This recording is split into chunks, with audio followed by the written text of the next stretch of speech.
Hello sa inyong lahat. Kamusta po kayo? Application Psalm chapter 5. Sa bawat araw piliin nating tumakbo sa Diyos at hindi sa sarili nating lakas.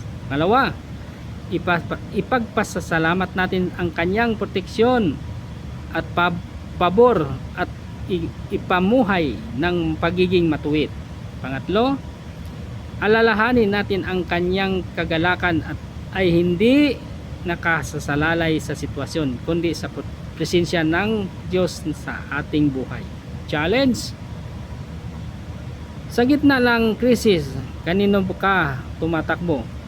Ang Diyos ba o ba talaga ang iyong kanlungan o ang laging huling opinion? Paano mo ipinapakita ang tiwala mo sa kanyang proteksyon at pabor? Mahalagang tanong, sa Diyos lang natin ito sagutin. Panginoon, ang puso ko ba ay tunay na nagtitiwala sa iyo bilang kanlungan ko? Ako po ba ay lumalakad sa daan ng matuwid upang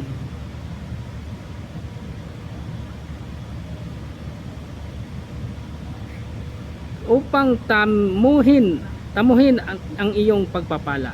Ayan, salamat sa Diyos sa kanyang mga salita. Ingat po lagi.